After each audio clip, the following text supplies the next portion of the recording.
Hello everyone, and today I will be reading an Aventurine listener by me. So let's get into it. You stumbled through a desolate landscape, clutching your side. Blood seeped between your fingers, the pain a sharp reminder of the recent battle. The monstrous creature you had fought lay dead a few yards away. But its parting blow had left you grievously injured. You had to find Aventurine. You just had to. As you staggered through the rubble of what was once a bustling city, the memories of your last moments with him flooded through your mind. His reassuring smile, his strong arms around you. It was all too reassuring for what you were now experiencing. But it kept you going. You clung to those thoughts, each step bringing you closer to your goal. Aventurine, you whisper, barely able to keep your eyes open, and the sound of footsteps echoed in the distance, growing louder and more frantic. Through your hazy vision, you saw a familiar finger sprinting towards you. Aventurine's bright green eyes locked onto yours, filled with a mixture of relief and worry. "There you are," he exclaimed, his voice soothing. He reached you in seconds, his hands immediately going to support you. "What happened? Are you okay?" You winced as he gently inspected your wound. "I ran into some trouble, but I'm fine now." "Fine? You're bleeding, love," Aventurine said, his tone firm yet tender. He quickly assessed the injury, and then he wrapped his arms around you, carrying you bridal style. "I told you to be careful." "I was just not careful enough, I guess." You admitted with a weak smile, leaning into him, and his face softened, although there was a frown on it. He pressed a gentle kiss to your forehead. "You're always so stubborn. But that's one of the reasons I love you." He focused on getting you somewhere safe as soon as possible. His goal right now was to never let you close your eyes. He couldn't afford that happening. And the pain slowly ebbed away. It was still there, ringing, but it was a lot fainter. Perhaps being with him just lulled the pain into silence, and you closed your eyes, letting the soothing presence wash over you, the warmth of his body seeping into your own. And when he noticed you were closing your eyes, he frowned.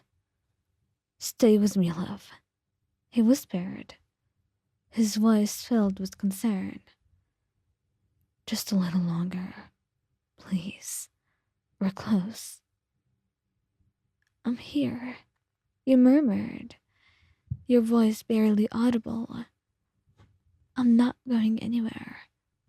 Once he was able to find a first aid kit, he sat you down, and then began cleaning your wound and wrapping it in bandages. For now, it would have to do, for it was all he could do for you. "There," he said softly, letting out a sigh of relief. "You should be okay now. I'll get you to a doctor soon. Just take it easy for now, okay?" You nod, leaning heavily against him. "Thank you, Aventurine. You always know how to save me, I guess. Isn't it troublesome?" He shook his head, looking at you with a sad smile.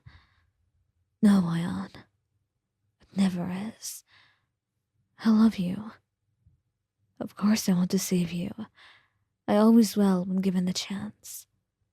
But you need to stop getting yourself into these situations. I can't bear seeing you like this again.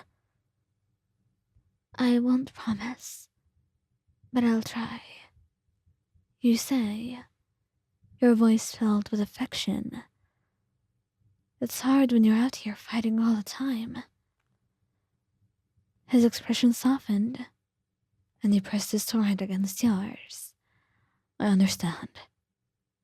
But I'll make sure this never happens to you again. Just give me my chance, and take care of yourself.